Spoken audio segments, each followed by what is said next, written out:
जी एक बात बताई, ये दुनिया में सबसे अच्छा औरत के बा? तहार माई। और सबसे खराब औरत? हमार माई। ये दुनिया में सबसे अच्छा आदमी के बा? तहार बाबू। और सबसे खराब आदमी? हमार बाबू। अच्छा एगो और बात बताई, ये दुनिया में सबसे आज्ञाकारी लड़का के बा? तहार भाई। और सबसे बदमाश लड़का? हमार भाई। Very good baby, very good.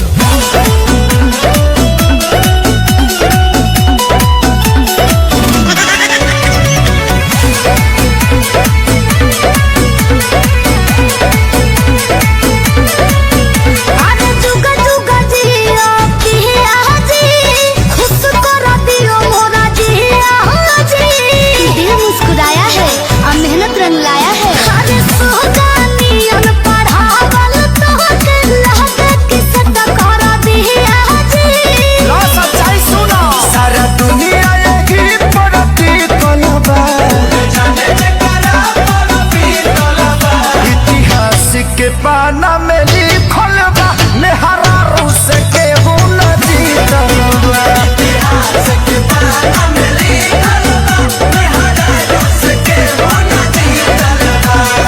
ए उठा ले रे देवा, उठा ले रे बाबा। अच्छा एगो और बात बताई, का हो? केकरा हाथ के खाना मिठाई लगेला? तहारा हाथ के। अब केकरा हाथ के मिर्चाई लगेला? भौजाई के। So cute baby. एक और बात बताइए, बैंक बैलेंस कमा के किसको देना है? आपको। अब किसको बताना नहीं है? बाप को। यस।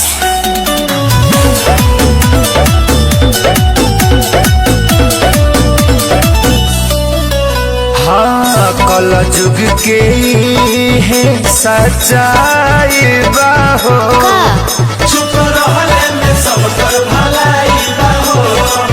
धरती पाले हर राज आइल बाहो। सारा मॉडल समाज लड़ाई बाहो।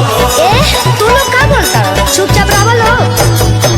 लव डायरी जितनो में बखतरा। सोना कोनो मिलो बता होते पतरा। अच्छा ठोकर लगल पनो गवासी खलबा। इतिहास के पाना में लिखल बा मेहरा रूस के हो नदी तरवा। इतिहास के पाना में लिखल बा मेहरा रूस के हो नदी तरवा। हेलो एगो और बात बताई, आपस के झगड़ा कहाँ सलटे के बा? घर में। अब कहाँ बतावे के नहीं थे? तारा नई हर में। एक आखिरी सवाल, ये दुनिया में सबसे सुंदर औरत के? तू। और सबसे खराब आदमी? हम। चलो 3 साल के सिखावल कुछ तो कमाई।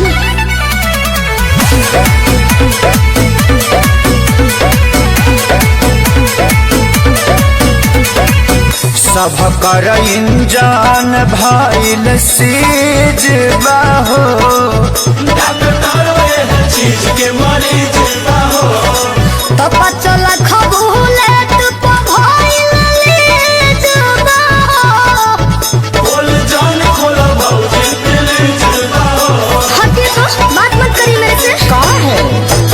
अरे लागे खिसियाई गइलू हमारा से प्यारी। बात नहीं करो तो तेरा खेल खेसारी। अरे मान जाना दगो तो नीलो हो अभी ठीक कलबा। इतिहास के पाना में लिखल बा मेहरा रूस के हो नदी तरवा। इतिहास के पाना में लिखल बा मेहरा रूस के हो नदी तरवा। निमन निमन बाहुबली लोग के यहाँ था लग जाला। तू का चीज होगा?